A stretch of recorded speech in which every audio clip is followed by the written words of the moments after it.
Thank you. Good afternoon, everyone. Welcome to today's webinar. I know that we've got quite a few colleagues joining us today, so you're almost welcome.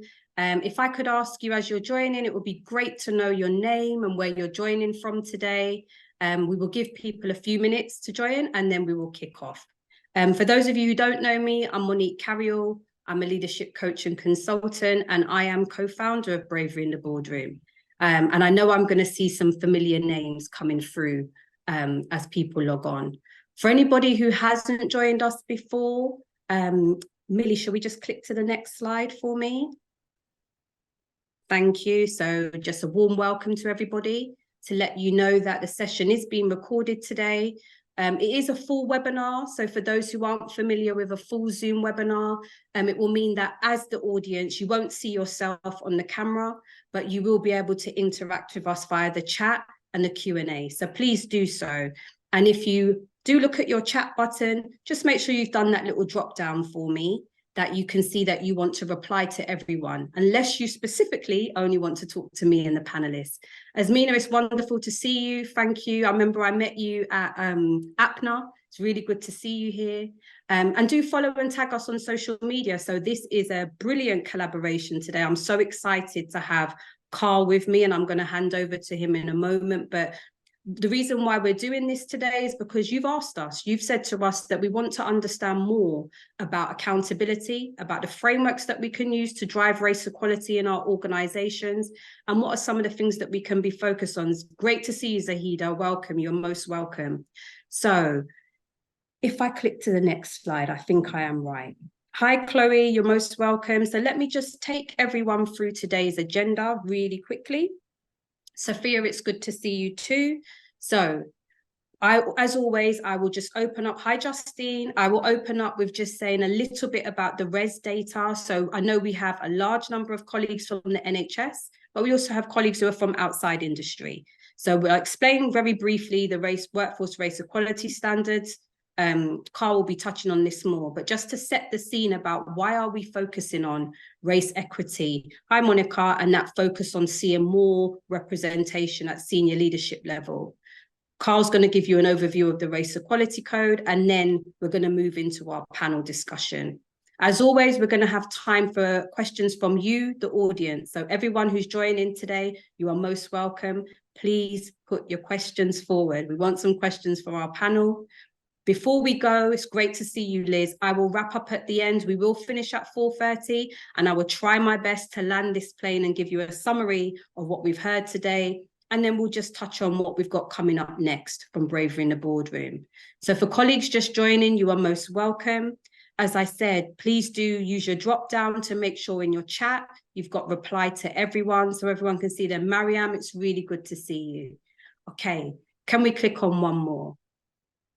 Please, Millie. So as I said, to give some context, in the NHS overall, this is the res data from last year, just under a quarter of staff, so 24.2 staff in the NHS are from the language that's used in the res is a BME background. 13% of those are board members are from a BME background. So you can see that proportion drops straight away. And if we drill down into executive board members, this drops again to just under 10%. So in all regions, all 7 regions across the NHS, there is a lower proportion of BME colleagues on boards compared to the proportion of BME staff. Now, although there's been an increase on this year and year, it's not good enough, it's not fast enough. And we know in London, where I spent all of my NHS career, the 20 years I was in the NHS, almost 50% of the workforce is from a BME background. And it has, unsurprisingly, the largest disparity on board membership. In my 20-year career, the last 5 years of it, I was a board executive director. At the time I got my role, I was the only Black director. About 18 months into my role, we had a Black medical director, John, who joined us as well. So that disparity was what I lived and worked in too. Now, as I said, I'd like us, you've told us in these sessions that you want to hear more about what we can do, what action we can take, both as individuals and organizations. So I'm so grateful that Carl took my request and said, you know, Carl, would you like to come and join us? Please, can we do a collaboration today? So I'm going to hand over to Carl, who will tell you more about the Race Equity Code. Excellent. I'm so excited to be here, and give Monique a round of applause for what she's doing with Bravery in the Boardroom. You can put a little thumbs up in the chat or whatever. Excellent. It's such a privilege to be working with you. And this is a special edition in Black History Month to have 4 black chairs. Another thumbs up and a clapping hand or whatever you want to do. So excited about this. I'm just going to do 2 things very quickly. One is just to talk to you a little bit about the Race Equality Code itself, if you move to the next slide. And then the second one is I will move to talk to you about a board challenge that I want us to work with. First of all, the Race Equality Code was set up because I was really concerned about boards and senior leadership team representation. And Monique told to you about what the representation looks like in the Black minority ethnic, we sometimes say recently in the global majority. And what I was trying to make sure is that I could look at what's out there in terms of governance codes, in terms of frameworks, in terms of pledges, and come up with something that would make us accountable. We've had over 50 organizations now who've adopted the Race Equality Code. And what does that mean? It means we've had a look at their processes, their role descriptions, their terms of reference, all the governance documentation. It means we've done a survey of the leadership team. It means that we've sat with the senior leaders, chair of the board, CEO, people director, governance director, and EDI person. And it means that we've taken them through a facilitated self-assessment so that they can get an action plan that's focused specifically on race. And why? Because of those demographics, because of those statistics that put us at the bottom. So the Race Equality Code has got 12 musts and then about 43 shoulds and coulds. And by going through that process, we have a quality mark that organizations can achieve. Next slide, please. We will talk more about it, but what I wanted to do today is just talk to you about a 3-year board challenge that we're asking organizations to work on. Next slide. And it's just in 3 areas. So whether you've done the race code or not, what we're asking organizations to do, and probably in Race Equality Week, is to take a picture of the board and senior leadership team. They say a picture creates 1,000 words. And by doing that, we're going to be able to have something that we're accountable for in the future. The second thing we want you to do is, whether it's the 12 musts of the Race Equality Code or the Race at Work Charter or change the race ratio or the big promise, is to take some kind of pledge that you're accountable for. So number 1, take the picture. Number 2, take the pledge. And then number 3, and this is easy for those of you in this sector, but we're saying to people outside of the NHS to also measure the same indicators that we're doing with the Workforce Race Equality Standard.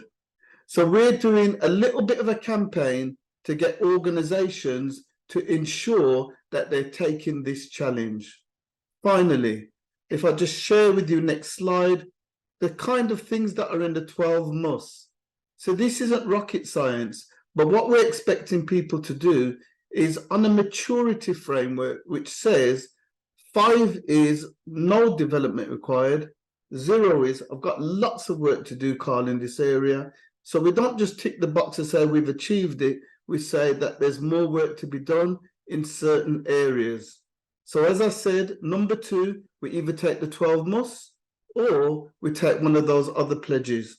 And then final slide, which you'll be very familiar with, is the Workforce Race Equality Standard indicators. So you can see those and understand. So Dudley, I do believe we will be sharing the slides and the presentation. So don't worry about taking notes and scribbling down very quickly. So I want to get you in front of the panel, actually. I'm excited and I really feel privileged to be in the company of these 4 Black men at this time in history chairing these organizations. And I don't say that minimally, I say it really with my best of intentions for this session. So I'm going to hand back over to Monique as we move on to the next part. But we have got a few moments if anybody wants to ask any questions or if you've picked anything up in the chat. Thank you, Carl. Thank you. And Millie, could we take the slides down, please? Thank you. So yeah, if anyone has any questions, particularly around what Carl's just whizzed us through in relation to the Race Equality Code, please do ask them now. We will drop the website link into the chat as well. But I think it's really important, like I said, to call out. I'm speaking to so many colleagues who are saying that, you know, I'm working on my own as a head of EDI or an EDI lead. We'll come to that conversation about the Secretary of State letter last week, but people who are working on their own and saying that, you know, I need help here, or I've got an accountable director, but I'm not seeing that commitment to inclusion and EDI across the board and across the exec team.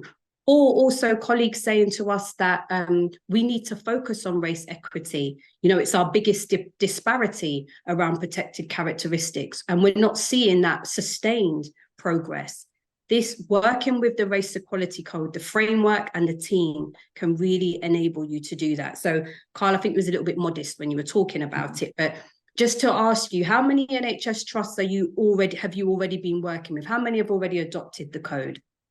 So we've got about 20 NHS trusts, which includes ICBs, and that's nationally, not just in a particular location in the country. So that means some of the areas haven't got a very high BME global majority percentage, but still need to do it. But other areas have got a really high percentage of people from a global majority background, and even more important that we get representation right. Okay, thank you. And I can see a questions come through here from Dudley. Hi, Dudley, how are you doing? So how are boards taken to the Race Equality Code, and how does it align with their strategies? Yeah, but what we're finding is that people don't understand what the code is until they go through the diagnostic process.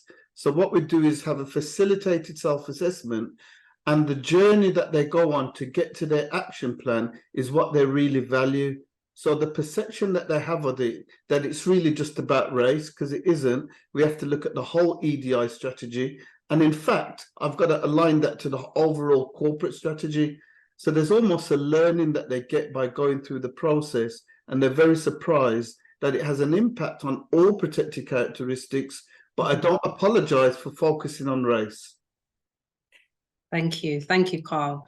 And second question here, we could take one more. What's the origin of the Race Equality Code, and what would happen if there's a breach of the code? It's a good question. It's a great question. I'll leave to the last bit to answer at the end. But the first bit of it, the origin of it was really around Black Lives Matter's movement. Me considering, I used to be the black guy that people would ask on the board to sit on the EDI committee, and I would say no, because my background is accountancy and corporate governance. But I've got over myself a little bit because I actually recognize I've done a lot in this space over the years, including setting up something called 100 Black Men, the first international chapter, vice chairing professional diversity, and writing governance codes. And I decided that I would write a governance code, having looked at all the different frameworks out there and seen a gap.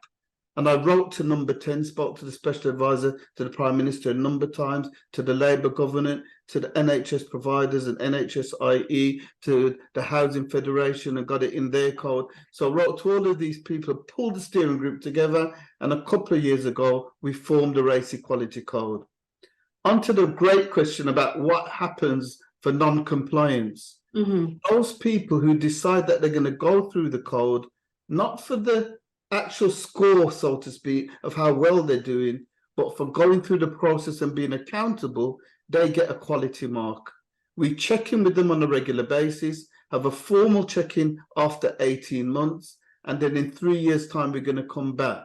So one of the key areas of the Race Equality Code is that accountability framework with an independent organization. So that's a great question. So there are consequences of not, we hear about greenwashing, Monique, where you talk about what we're going to do for the environment, and then we don't do it.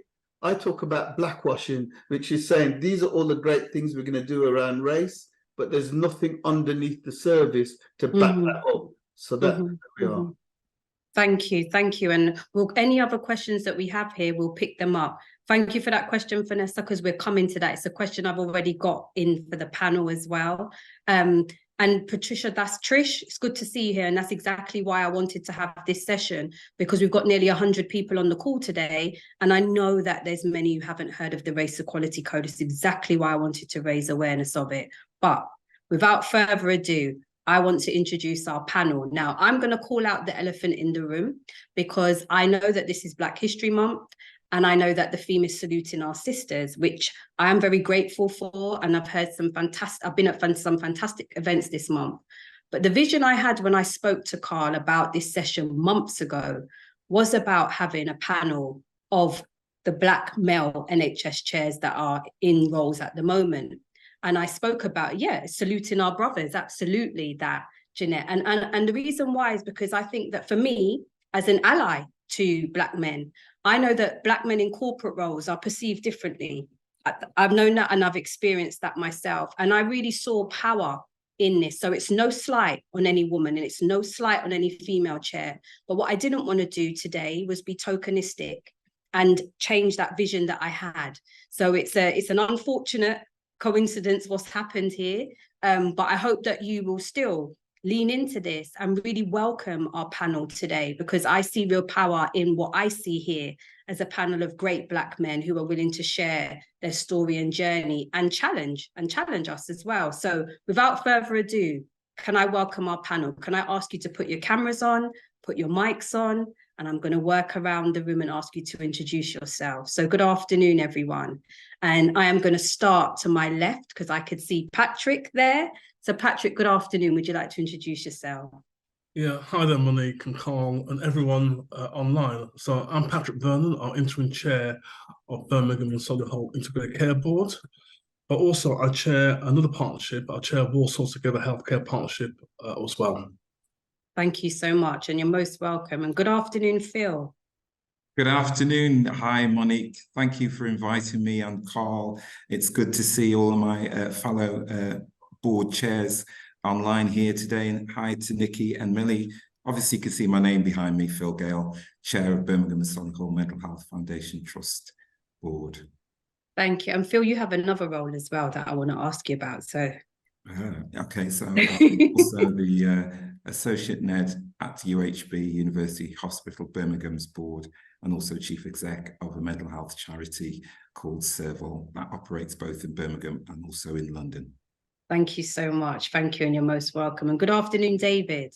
Hello, Monique. Good afternoon, and good afternoon, everybody, and to my fellow chairs as well. I'm David Salah. I'm the chair of Birmingham Community Healthcare Trust.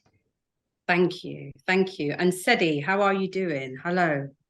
Hi, Monique. I'm doing very well, thank you. And thanks, Carl, for a great start. Good afternoon, colleagues. I'm Sedi Frederick, and I chair NHS Kent and Medway, or Kent and Medway ICB. I'm also independent chair of NHS London's, I get this right, Legacy and Health Equity Partnership Oversight Group. And I co-chair another pan-London group called Inspire, which is aiming to reduce health inequalities amongst the Black African or Black Caribbean community in London. Thank you so much, Sedi. And Sedi, if I can stay with you, first of all, if I can kick my questions off with you, you know what everyone likes to know. It'd be great to hear about your journey into the boardroom for us. So just some brief headlines on that and what helped you to get there. Well, I think from my perspective, I've been a non-exec director in the boardroom, so to speak, since 1990. And that was a very different world then. And I'll be completely honest with people, seeking my first board appointment was part of my career plan. So I had a personal ambition to become a chief executive by the time I was 35. At the time I was working for a local authority, and I really thought if I could sit on the board, I would learn much more quickly about what it takes to work at that level. So I was very fortunate to be appointed to the board of a very small housing association, and more by luck, the design a few months later, that small housing association was taken over by a much larger housing association, and I was asked to sit on that board. And that really accelerated my journey. I did achieve my ambition. I was 34 years, 7 months, and I think 14 days when I secured my first CEO role, and that was of a BME housing association based in Hackney. Since 1990, I've sat on many boards from NHS trusts, universities, small, large, national, international charities, sports governing bodies. And one of the things that I think I carried through as a consistency through that period is one of curiosity and one of a deep self-belief that I have something to contribute.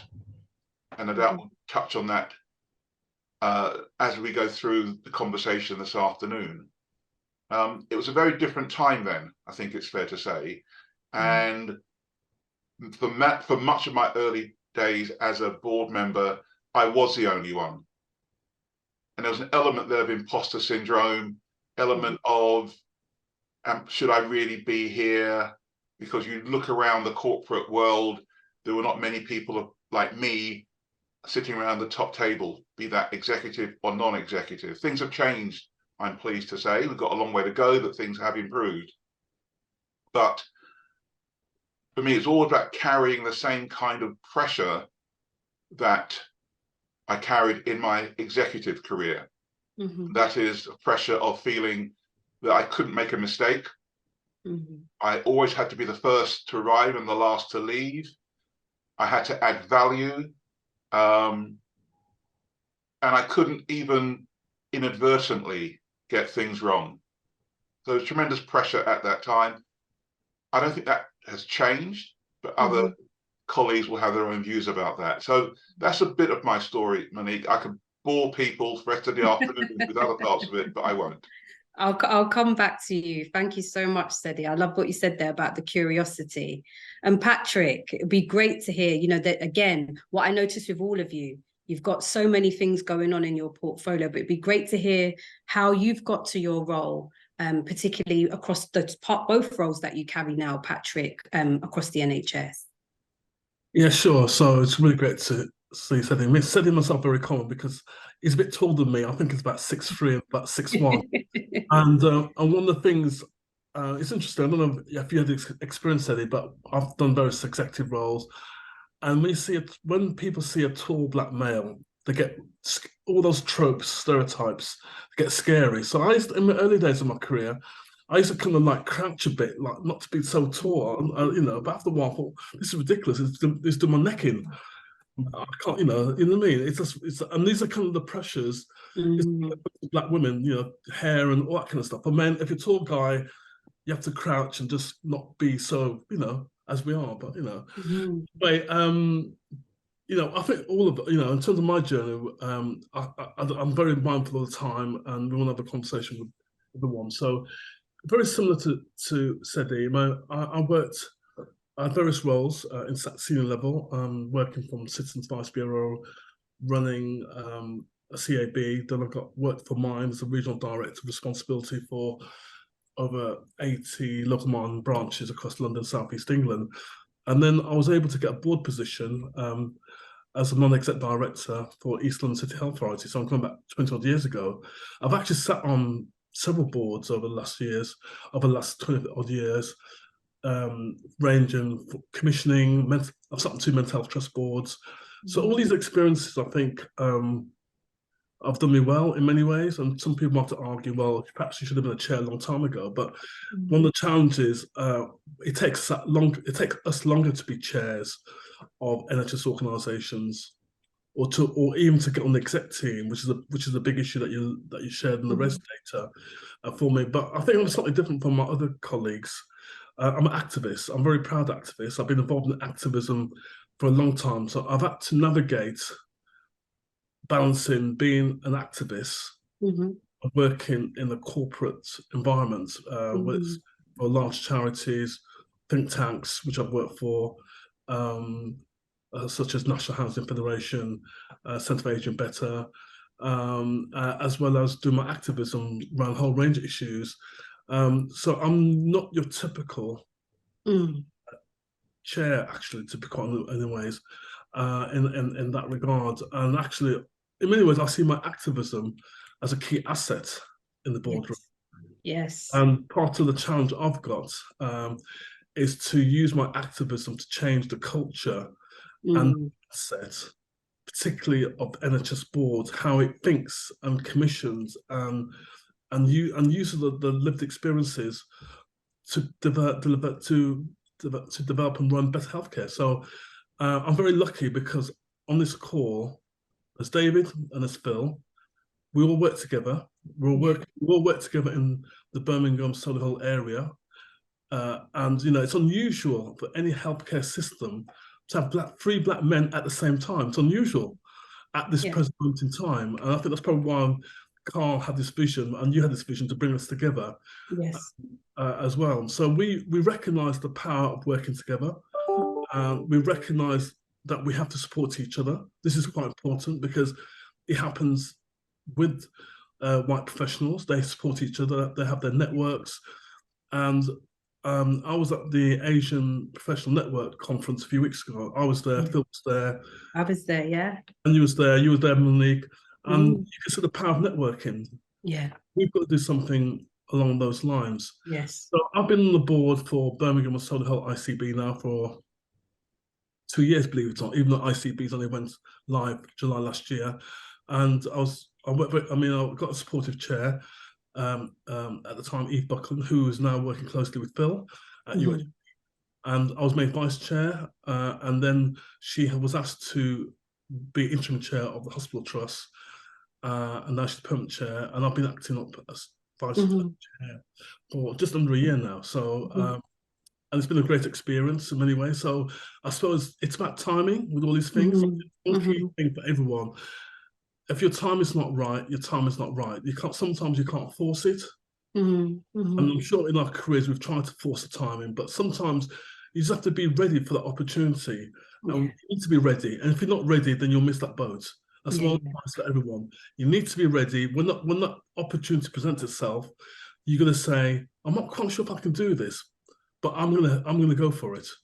And sometimes that's the impact. That's one of the key aspects of the impacts of microaggressions on our self-esteem and confidence. We don't really go for things when we get the opportunity, or we don't see the opportunities to go for things as well. So I'll stop there. Thank you, Patrick. Some real sage advice in there as well. But I could speak to all of you all day. But there's so much in your stories and in your portfolios about that. But what you said at the beginning about playing small, and in that beginning of career, I know that will resonate with colleagues on the call as well. David, may I come to you? It'd be great to hear a little bit more about your journey into the boardroom as well. Hello, Monique. Following Patrick sounds absolutely perfect for me, because between him and Phil, in Birmingham, we need to be shaking something in Birmingham. In my organization, we've started on that route already. So how do I get here? I've had very senior level positions within the NHS, to higher education, to own my own business, and also chaired a manufacturing company, sat on a number of trustee for charities. So it's quite all over the place, and also varied all over the place. And then of course spend quite a lot of time at the national level and in government, leading very large national programs as well. Some of it relates to this particular area. I spend most of my working time in the mental health sector, setting up new services and so forth, some of which I think are groundbreaking. I'm not just saying that, that's what people tell me. It's worldwide recognition. because some of the services we set up, particularly in Birmingham, gave me the opportunity to travel around the world selling the service at the invitation of people. I'm not paying the fares, they're paying the fares. So coming into being a board, I decided to do that because I was quite happy doing my private business and so forth. But I thought that there is something that I can do to help.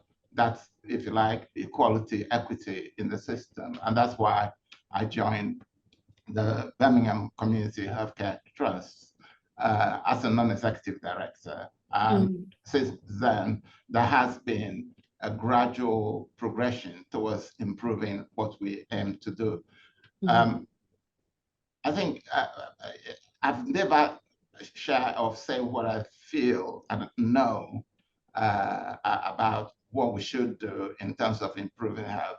And in the boardroom, I say that all the time, whether in the university system or in the NHS or in private business. And I'm very proud that through my, I think Patrick said activism, I won't say that, I'll say my influence, that's a lot of other things that's changed in the areas that I've worked in. Thank you so much. And we need all of it: activism, influence, push, standing up for, we need all of it, actually. Phil, it would be great to hear from you, and I'd like to probe you a bit more than I have your colleagues, actually. So in hearing your journey as well, it'd be great to hear from you what some of those challenges were for you into where you are now. Sure, very similar to Sedi in terms of, I didn't mention this earlier, my sort of board experience and career started in Stoke-on-Trent with a small Black-led housing association, and I became the vice chair of that particular housing association because I had a housing background. I worked in housing, and then from there I moved to Birmingham and worked for another charity, became the chief exec of that charity, and did some international work around substance misuse, did some training with the Lithuanian government, and approached their parliament. So I did a lot of international work, and also in Dublin as well. And then obviously, mainly my board roles have been in the third sector, in the voluntary sector, as chief exec. But that was a springboard to the NHS in relation to bringing my experience, skills and knowledge to the board, and to get them think a little bit more wider. And also the consideration around equality, because it was very much lacking at that time. So I started as a NED, Sandwell PCT, back in 2004. So I was a NED in Sandwell PCT 2004. And then when the PCTs transitioned to CCGs, I did the legacy committee there. And so I had the commissioning side.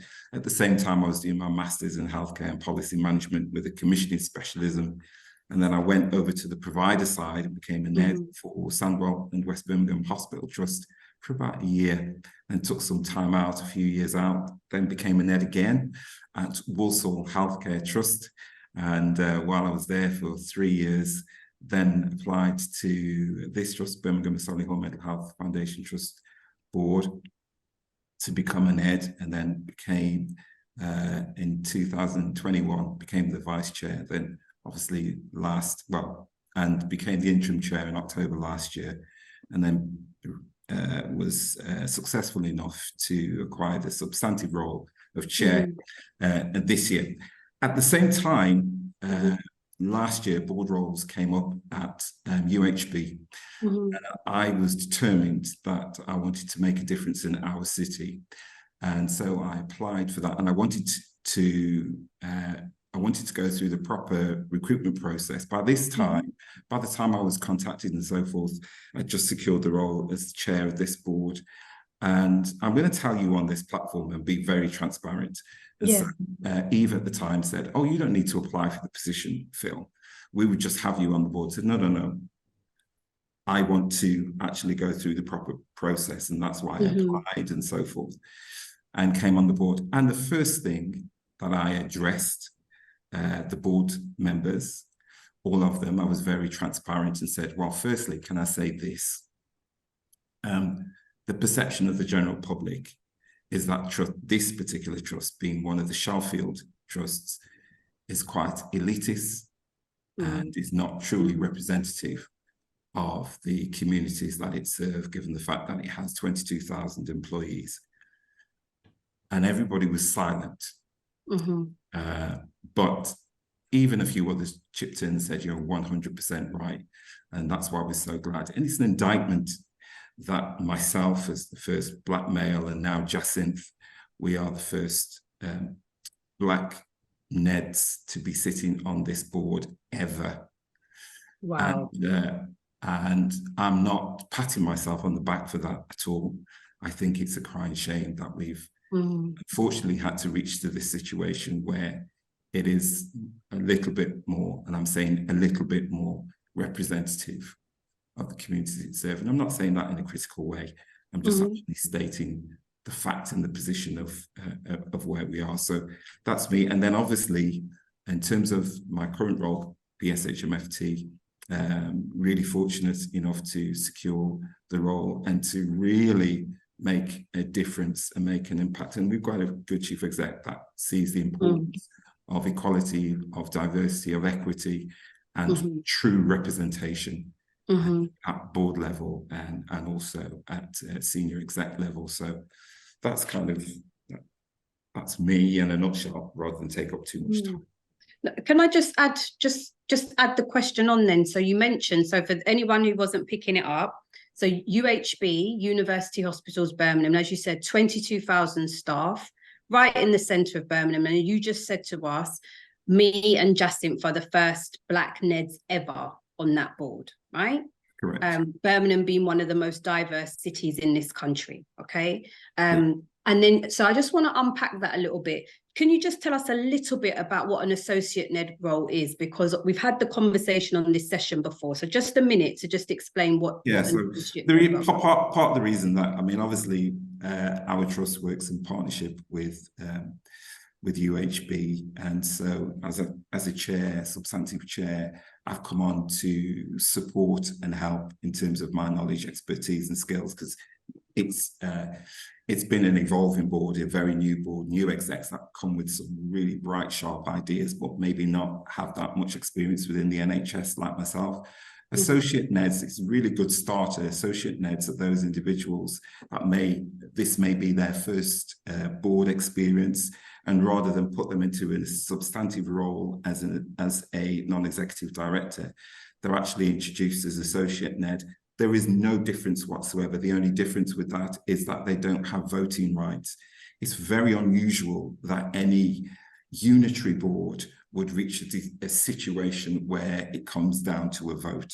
Yeah. It really should be down to having that, robust discussion, having differences, but coming to, a reasonable conclusion in terms of what's being discussed or what's being asked. So it's rare that would actually happen. So you don't get excluded in any way. You may not necessarily chair a committee, but your presence is 100% valuable. And really what it's there to do is it's part of a transition process.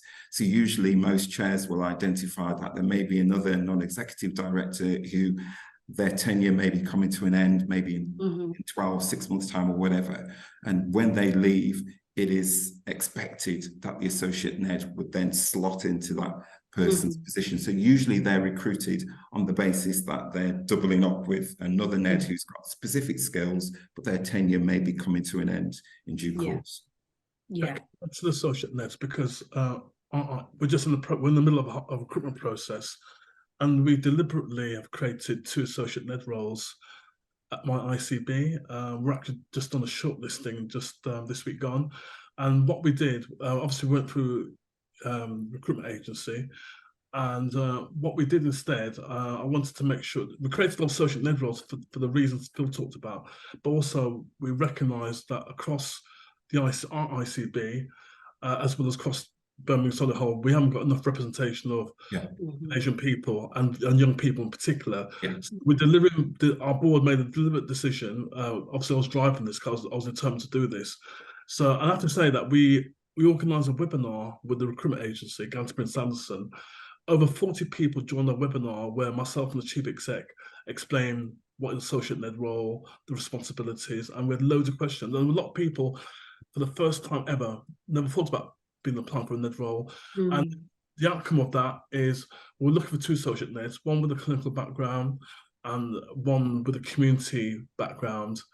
And we've received over 80 applications for both roles, which is amazing. But obviously, it means that a lot of people weren't successful. So what I've said, when we finish this exercise, I've said to the recruitment agency, because we've got all the names of all the people that we've said no to, we want to organise another webinar just to explain to them, you didn't get through, but this is what you need to do to get yourself board ready, which I think is important around that preparation work. And then on top of that, I've been having conversations with Phil, with David, and the other chairs in our system, how we can work together to start identifying a talent pipeline to Birmingham Solihull Whole, because we recognise that if we look across all our boards, people will be coming and going, and there will be opportunities on other boards over the next couple of years. We want to make sure that we have more representation in a place like Birmingham and Solihull Whole, youngest population in Europe, and we have 51% of our population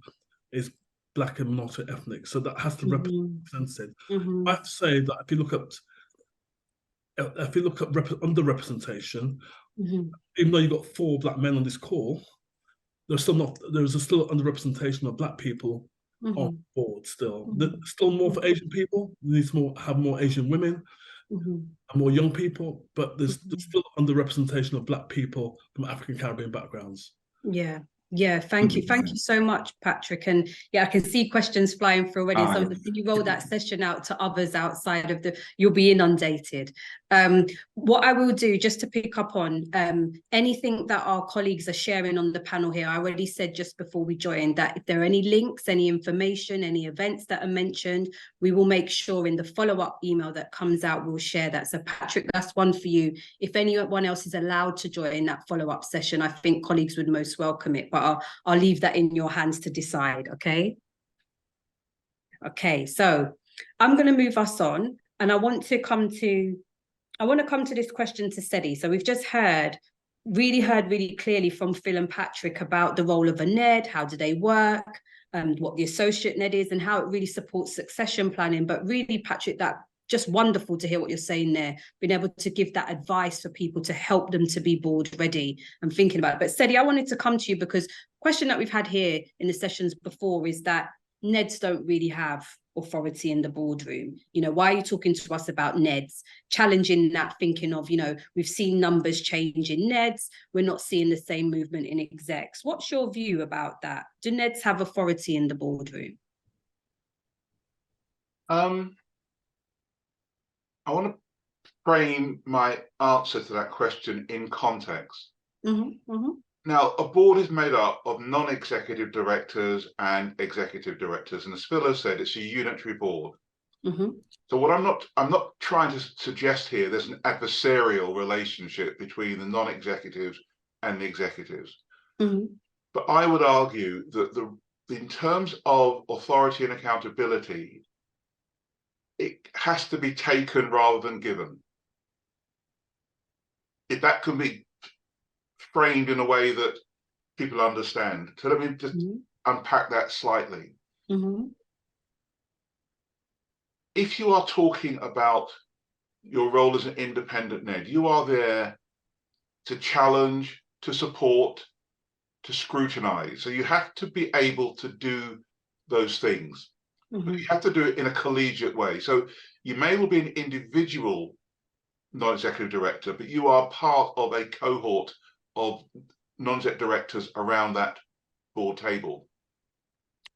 I think one of the challenges that creates, and I know this from personal experience, I mentioned it earlier, is if you are struggling with imposter syndrome, if you are struggling with tokenism, sometimes it's easier just to nod and to not challenge. But I think what you have to hang on to is the fact that you are there for a reason. And you are there not exactly to represent, but to ensure that the organisation, be it an NHS trust or whoever, are delivering for the people of Birmingham, Kent, Medway, or whatever. So you carry that additional responsibility. And if you're able to hang on to that, that should be the fuel that pushes you into perhaps uncomfortable spaces where you're the one asking the difficult question. I always said, and again, not wishing to challenge exec directors who may be on this call, the real challenge of the non-executive director is not the first question you ask, it's the one that you follow on with. All too often, exec directors will have the answer to the first question you ask. Yes. You get the real benefit, and where you can be a catalyst around that board table is if you're able, and it doesn't have to come from a position of absolute knowledge, but a curiosity. Tell me more about that. Am I right to think that what you said was X or Y? And having the confidence to ask that second question or follow-on question, rather than accepting the first question, the first answer you are to the question that you've asked, I think achieves a number of things. One, it gives you more confidence. It tells other board members that you are interested. You are not just prepared to accept what's being said, either from fellow non-executive directors or executive directors. Going back to when I was first appointed as an NHS non-exec director, I'm almost embarrassed to say that my appointment came as a result of a cosy fireside chat with the chair. These days, it is hugely competitive. When we advertised for independent non-exec directors for the ICB, we had, I think it was 70 or 80 applicants for 5 places. So any non-exec director who's appointed now, you're there through merit. There because the chair, the panel felt you would bring something to their board. So that should actually, I hope, give you a sense of belonging, purpose, confidence. You're not there to replicate others.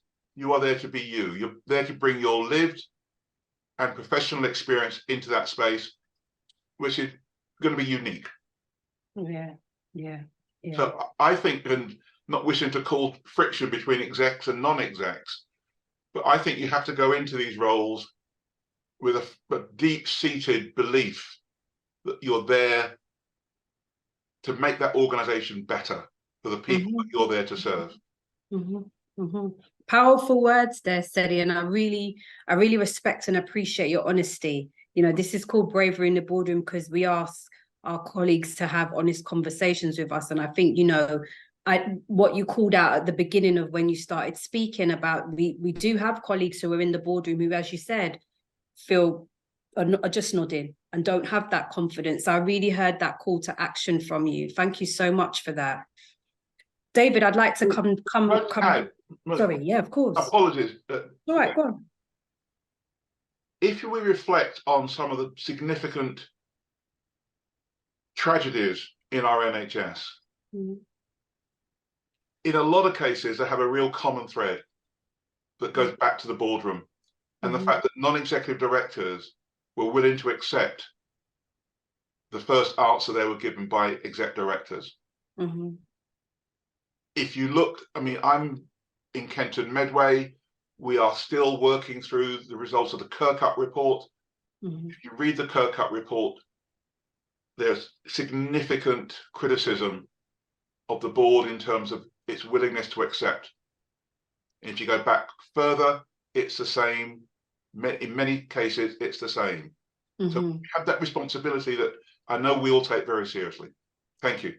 Thank you. And, you know, just to call out as well, I'm not hearing you talking about friction. As a previous exec myself, actually, that's part of your role, is to accept the check and challenge from your NEDs. you know, and I know that I spent a lot of time going out to warm up. We used to use the language of you go and warm up your Neds, you know, you go and speak with them about what it is you're trying to get through, or what you're going to be presenting. You understand their views and concerns, and you work through that. So when you come to the board, people are informed, and my Neds would call it out and say, Monique, I'm going to challenge you on this, this, and this. I'm not assured on that. And I'm telling you now, I'm going to say in the boardroom that I'm not assured on it. And I had a heads up, and that heads up wasn't so that I could spin and navigate. That heads up was so there's something you've missed here. You need to look at this differently. You know, so as execs, actually, if you're going to have your big girl badge on of being an exec, you have to accept that you're going to go in the boardroom and you're going to be challenged, you know. So I love what you've called out here, Steady, because it absolutely challenges that thinking of Neds don't have authority. But I think what you're saying here to us very clearly is, if you're stepping into that Ned role, understand the role that you are taking there and take it, do it, you know, and bring your full self into that role. That's what's been asked for. That's what representation at this level. I think Jeanette said it, we need real representation, not token representation. And I think that advice you've just given us there is really sterling advice about how we can do that. So thank you so much. So David, I want to come to you, and I know I'm annoying the panel a little bit because I'm mixing the questions up, so forgive me, okay? But I want to come to we had a question right at the start about the letter from the Secretary of State last week, saying that asking organisations, ICBs, so we've got Patrick and Sedi here as chairs of ICBs, asking ICBs to stop providers, stop all trusts from recruiting to dedicated EDI roles. I'd love to hear your reflections on that letter, David, if I may. Yeah, yes, the Secretary of State's letter is there. And I find, personally, from what I hear from colleagues across the NHS around the country, not just in Birmingham, across, is that people are really fed up with that letter. And they are disappointed that we should have such a direction. Because apart from having voting members' direction on boards, governments haven't done that before. So it's something that is completely out of character of the NHS. Mm-hmm. And you wonder why that. Well, I don't know the answer for that, but I'm sure people have their various reasons why that may be the case. Because let's face it, it wasn't unexpected. You know, there's a lot of trail pathway towards that. So for me, as a personal level, I think it's not necessary because trust should be left to make that judgment about what areas they want to really beef up, if they feel that there is a subject area, strategy area that they need to concentrate on to see delivery. And I will argue that in my board that strongly. It's not for anybody else to tell us how the resources we have. We mustn't forget, we're trying to meet people's needs. And we're not just meeting people's needs when they need health or care services. We're meeting people's needs, people who work for us as well. You know, so our colleagues, as well as our patients, need that connection to make sure that we're actually listening to them. And if I choose the best way to be able to get that connection, to demonstrate that connection, then I should be allowed to get on with it, with the job. It's hard enough to all the targets we have to meet, which to some extent detracts from what you plan to do, the strategy you have in place, and so forth. I mean, coming to being telling us about appointments at various levels of organization, it beats me. I don't know why they've done that, but I know it referenced a particular role that was advertised at £90,000, and making the comparison that even consultants don't get that much money. So I don't know what all of that is about. I haven't been told that about what staff structures we should have in trust. So this is new to me. Sedi, did you want to come back in? Yeah, what I'd like to do is perhaps just assure those on the call today that the last time I saw this level of reaction was to the Tony Sewell Cred report in terms of universally across the NHS. And for those colleagues who perhaps are not knee deep in the ecosystem, the echo chamber of the NHS, there has been a lot of activity behind the scenes. We've seen letters from Richard Meddings, chair of NHS England, individual groups, including the NHS Confederation, NHS providers, and others, have been very, very active behind the scenes. I think this is, and it's interesting, I like Patrick's view on this as an activist, because there are ways to get things done in the NHS that perhaps intuitively we would rail against. So it's not about standing up, shouting and screaming up the chain. Yes, you have to establish absolute clarity within your organization and your system, but we work in a highly politicized environment, and our job is to demonstrate and to put to the Secretary of State that on this particular issue, he's got it wrong. I'm not saying he's got it right on others. I know this is probably being recorded. I may well get a tap on the shoulder from someone at the centre, but from my perspective, I guess it's to assure people there's a lot of work going on behind the scenes to manage this situation. Thank you. Patrick, please do. The letter actually was targeted at Phil's organisation, UHB. I don't know, and I've been in contact with the chair, and I don't Phil won't say anything. But as far as we're concerned, in terms of the Birmingham Solihull health system, this does not derail our plans, our activities, what we are doing around race equality and EDI. We have a conference next month, by the way. We're working in partnership with Birmingham Impact Race Group. And we met a year ago, we made a pledge as an ICB to 17 commitments. One of them, working with Birmingham City Council to make Birmingham an anti-racist city. That letter makes no difference at all in terms of our ongoing commitments and pledge. And actually, if you speak to any of the workforce directors across our trust providers, it's business as usual for all of us. So, and as Sedi said, there's across the NHS family, and it's not often the NHS family agree on everything, but on this issue, it's been very clear that EDI is part of core business. It's not a sideshow. It's not an extra fringe activity. I'd love the Secretary of State to come to Birmingham and meet us, see the work that we're doing in the community, how we're delivering healthcare. What have we learned from the pandemic, everyone? We learned from the pandemic that the NHS had to change and adjust to meet the needs of the community. So it's just business as usual, and that's it. He has his view, but we have a job to do, and we'll get on with our job of delivering high quality healthcare, reflecting on diversity of the communities that we serve. Thank you. Thank you so much, Patrick. Really helpful to understand that as well, and have that from both of you a little bit more about what's going on behind there.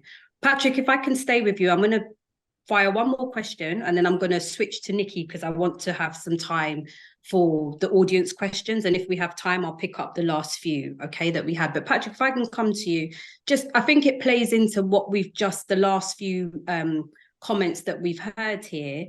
What advice, as I know you as an activist, and that's how I knew you first, actually. And I know lots of people on the call will know you and know all the work you've done around Windrush as well. You didn't even mention that today. But, you've been an activist, and as you said, navigating that space as an activist in corporate spaces. What advice would you give to anyone who doesn't feel brave enough to speak up or challenge discrimination? Because we get asked this a lot, and it'd really be good to hear your views on that. Each of us have our own journey path to go through. You heard from Sedi, he gave a fantastic, his perspective on what works. And I agree with most of the stuff. I agree with that.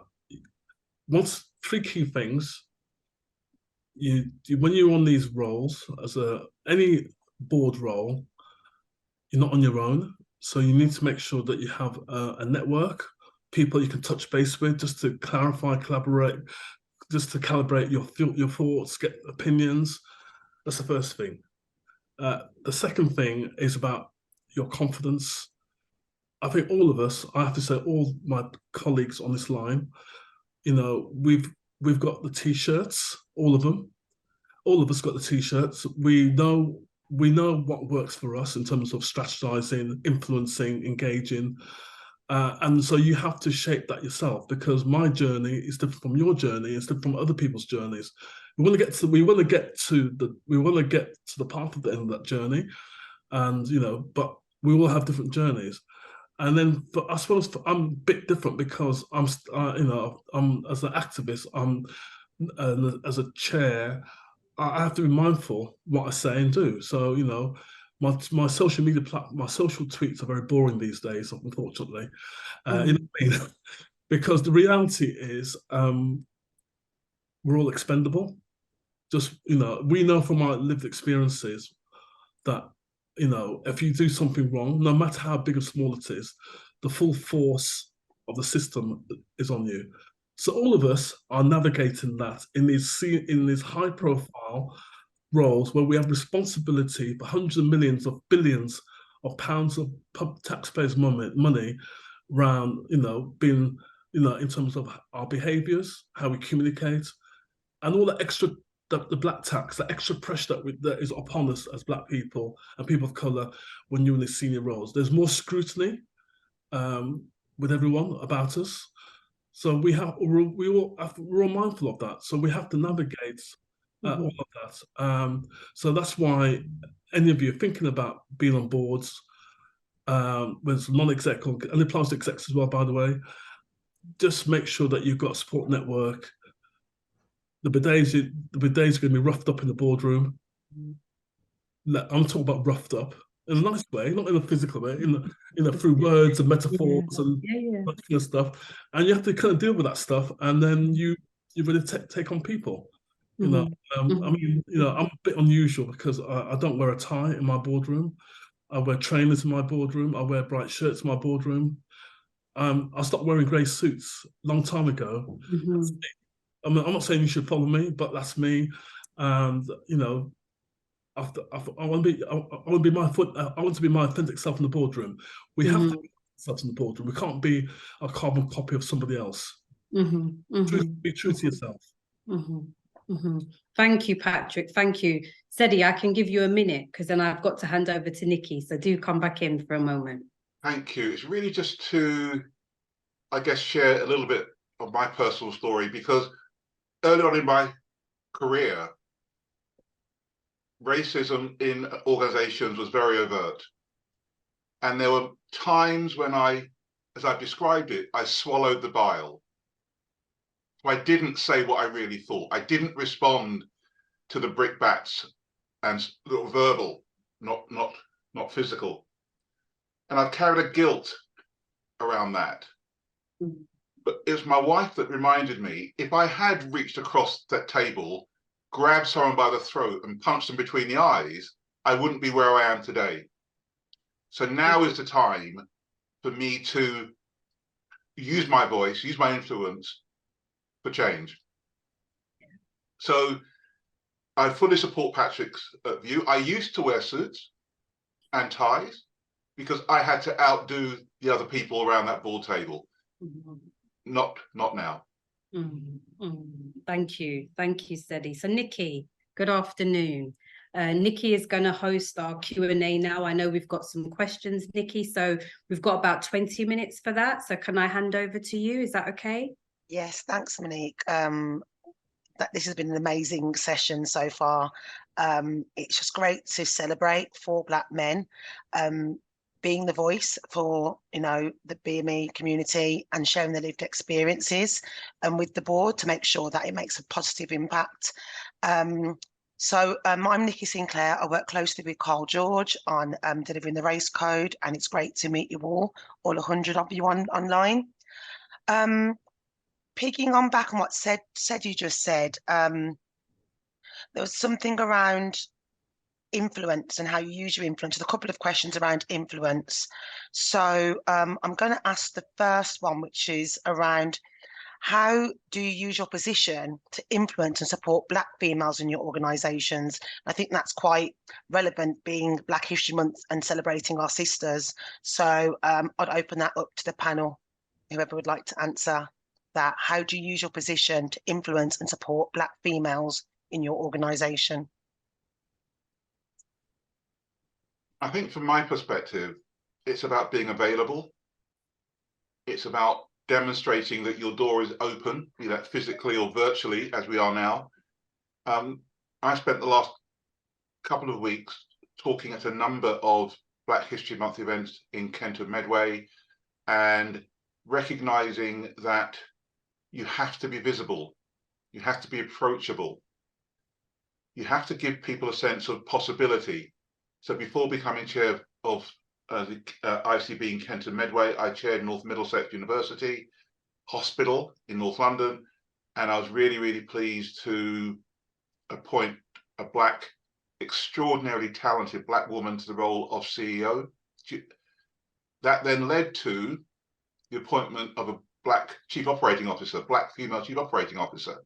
Because what happens, of course, is people see people in roles and they think, actually, if that person can do it, maybe I can do it. I'm going to test myself.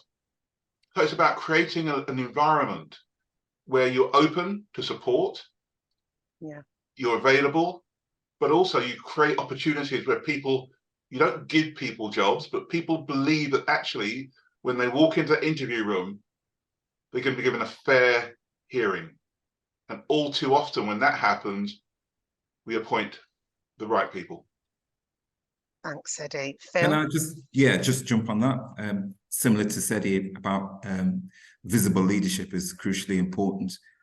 And I try to attend as many kind of staff and staff network events as I possibly can. And in doing that, and here's a clear example, one of our staff, a young female Black psychologist, came to me and said, I'm applying for an associate NED role. And I said, fantastic.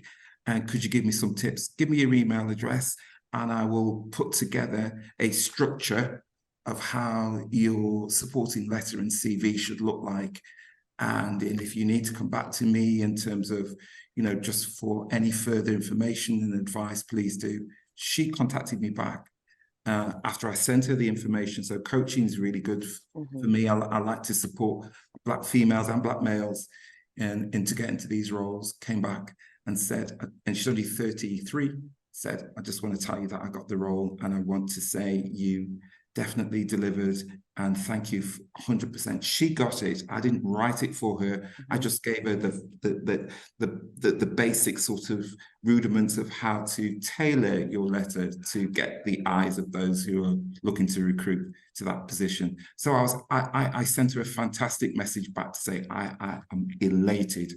I am so pleased because I've got daughters as well, and it's great to see our Black females aspiring to positions such as these. So coaching, making yourself available, saying yes, I'll stick my neck out, send me what you've got, I'll have a look at it, but you're actually going to do the work when you actually get into that interview room and sell yourself in front of the panel.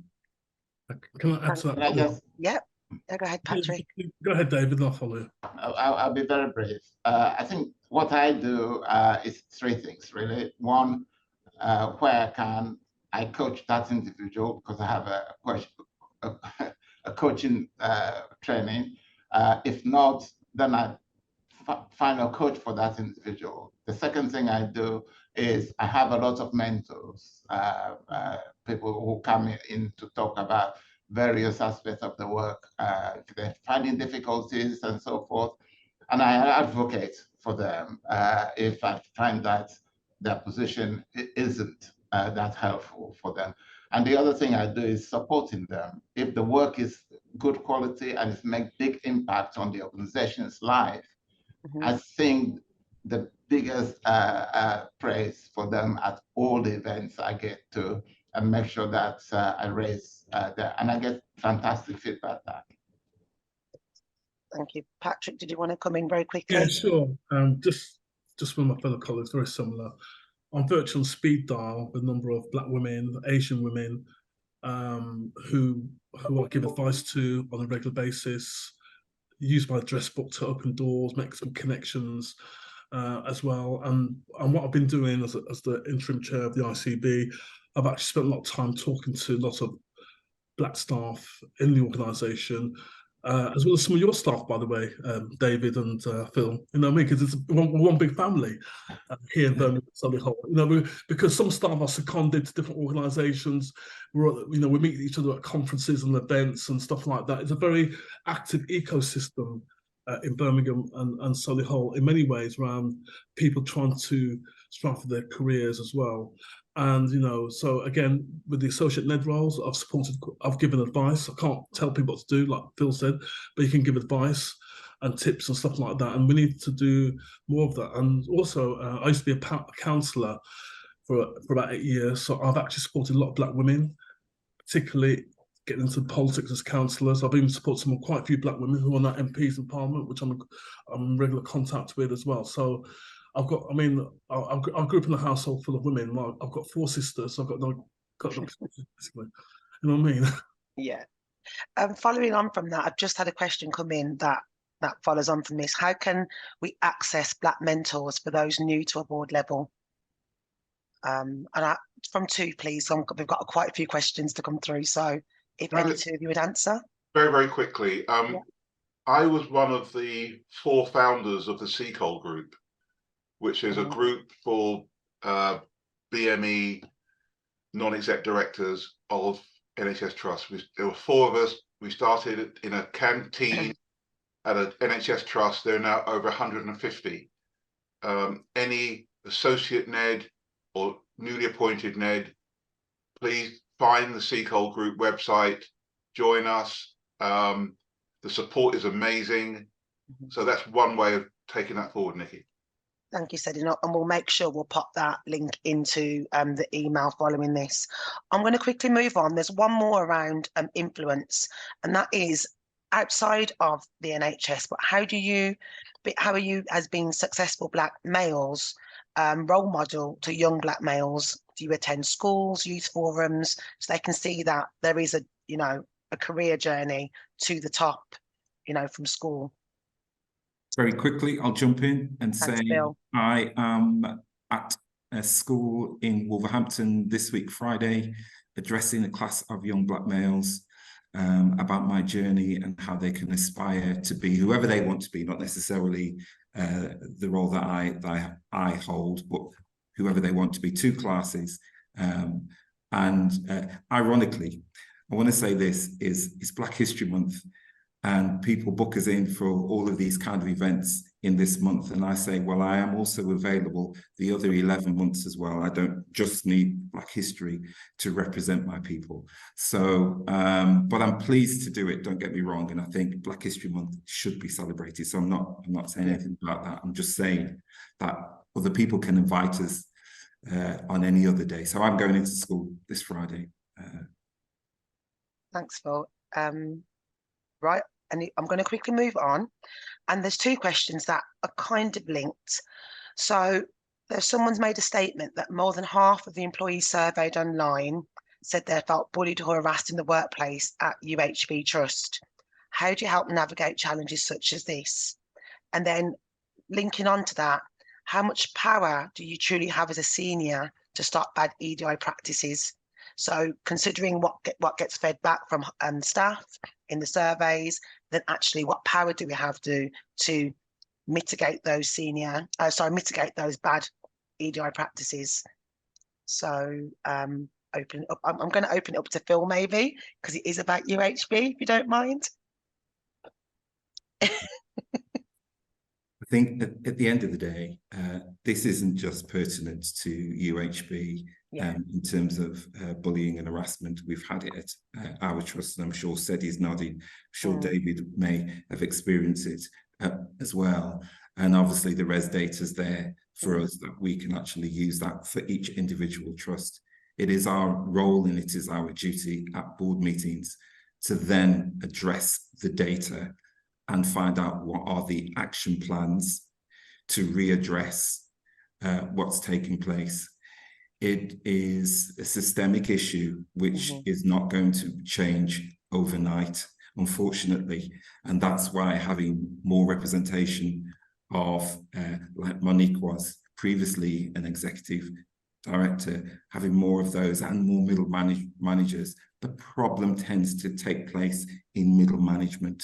And that's where a lot of the work needs to be undertaken to readdress some of these poor, bad behaviours that impact on Black people in relation to bullying and harassment. So I'm not necessarily going to target it at UHB per se, because this is something that is prevalent in many trusts across England. So we have to use our voice to say, and where is the difference going to be made? What is the action plan? You can even in the staff surveys drill down to certain divisions and departments to see where some of the really nitty-gritty issues are taking place, and then put some form of action in place to address that. So you cannot be silent. What you have to do is you have to raise your voice and make sure that voice includes everybody within that sphere in terms of EDI, and not just your own race, but yeah. Thank you. Can I just add? Yes, David, thank you. It's important to emphasize that it is not just about UHB. Because if you look at the staff survey results, we'll see that for most NHS organizations, that particular point about bullying and harassment, we're not doing very well in there. Okay, the UHB one they've got the spotlight on the whole organization, but I think the spotlight should be on every organization in the NHS for that particular area, and we can do better. In my own organization, what's Phil described, you get an action plan, a robust action plan. And for some nets, it's not just about looking at what is given to you on paper. And this is where a lot of nets fail to really spot the issues about the organization.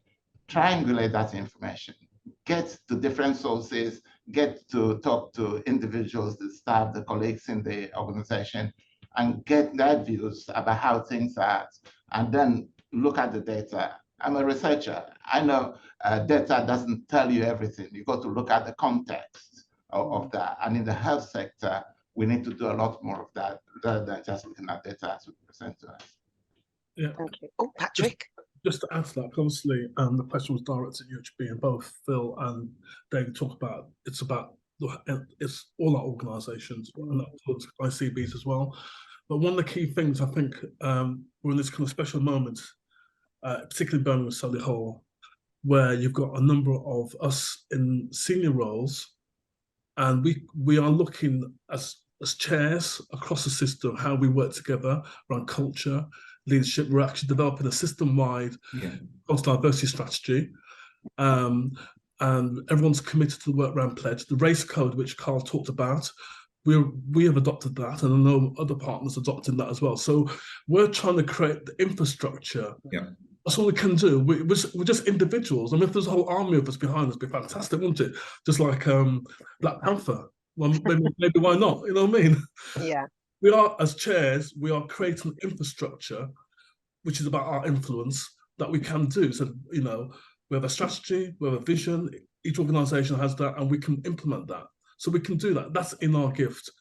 Then it's about the scrutiny to make sure it's been delivered. So we're working right now to make sure we've got the right infrastructure as well. And I think going back to what Sedi was saying about the CECO group, which is quite an important network group, we need to create this energy force field so we don't get silly letters from anyone in the future as well. If you know what I'm talking about, that letter. Yeah. Thank you. Sedi, you've got your hand raised, and I'll move on quickly. Very, very quickly. I'm conscious of time. Yeah. I think what's also happening, which people may not be aware of, are the growing number of individuals who are now taking employment tribunal action against their organisations and winning. And what's really interesting is the number of those who are winning are Black women. Yeah. I think what's happened, and I mentioned it in a conversation a while ago, there is a potential tsunami of these employment tribunal cases that will be landing. And as more cases are brought and won, people will get more and more confident. So it's not just top down. I think people are finding their voices now. And I think the NHS does struggle with race. There's no question about that. But I do think that things are changing. One thing that I just want to very quickly say is you also need to drill down into the data around disciplinaries and look at the ethnic makeup of that. You will find a higher proportion of the global majority are taken through that route. So it's, you know, it's imperative that we as board members start to drill down and ask those questions. Absolutely. Thank you. I want to acknowledge Michelle, my good friend Michelle Cox. If you're talking about Bravery in the boardroom, respect to the sister, and it's taken a long time to get. She had to go all the way, and now she's been acknowledged by a whole range of. I mean, they've even got awards named after her, which is brilliant. But if you speak to her, and any person that's gone through these tribunal cases, it has an impact on your mental and physical health. And no amount of compensation from those tribunals, once your career's been taken away from you, that is really important. True. Once your mental health is being affected, you're traumatized. So the key thing for us, we've got to change the culture. We're going to create 75 years of Windrush. We were there at the beginning of the NHS, and we have to make sure that we have to change the culture. It's not acceptable these days, 2023, not acceptable. Thank you. I'm going to give two more questions. I'm going to change direction, then I'm going to hand back to Monique. And these are really around practical tips for people. So there was one around imposter syndrome, and can panelists share personal experience or offer practical tips on how they managed to overcome imposter syndrome. And there was one, and Monique, this might be for you actually. It's about being board ready, which is a phrase I know that you use. So how can you be board ready? So for opening it up to imposter syndrome and how you've tackled that, I know many of you, all four of you have mentioned it through your career, that you felt that, and how you've dealt with that. And then Monique, I'll hand it over to you to answer board ready and then wrap up. Thank you. Let me chip in.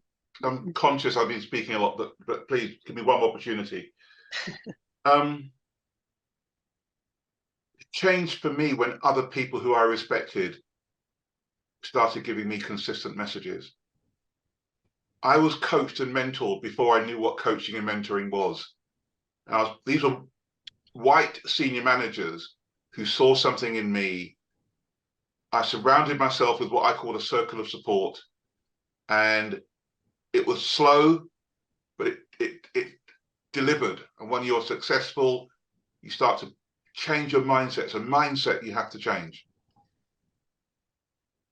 Thank you. Thank you, what I will add is imposter syndrome feeling. It's not just for Black people. White people too express that, and that is true. And I think the key about how you can deal with that is, the big question is, well, somebody shortlists you, they interview you, they put you in an appointment. Well, you express a view to do that job. If you can, build some confidence that they're choosing you above everybody else because of what you have to give and what you've told them at the interview. That's why you got to where you are. And believe in yourself. I'd say that. Thank you. Thank you so much, Nikki. We've got lots of questions here, so we definitely have a few that we didn't get to.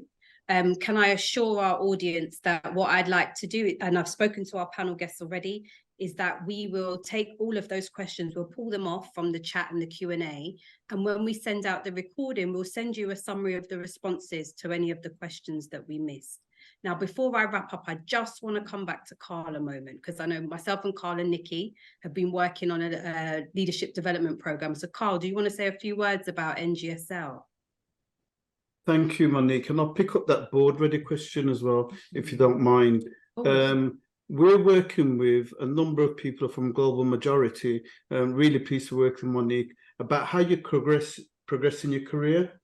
I've got a little bit of a challenge with it, because sometimes we talk about the deficit model, where instead of fixing the organizations, we're fixing the people, and you'll get what I mean. But putting that to one side, what we're doing is working with them and being board ready. And I'm hopefully they've taken lots and lots of information today. And I'll talk about 3 C's for board ready. The first one is context. Make sure you understand the context of a board position. That's get you up to date with the background, with the terminology of what happens in a boardroom. Content, make sure you understand the key principles around governance, around finance, around the new 4th industrial revolution, which is probably the 5th now. And then finally, we can move into conduct. How do you behave in the boardroom? How do you articulate yourself? And I really like what Sedi said about the next question after you've asked that first question. It's getting to make sure that you're able to contribute in the boardroom. So those are the 3 C's. So if I did have time, I'd say to each of you, and if you can, just one word, one tip that you would give to people who want to progress into a board position or progress up to those levels of executive director. And if I could, Monique, if we've got enough, 1 second, one word, anybody, any of you? Conscience competence.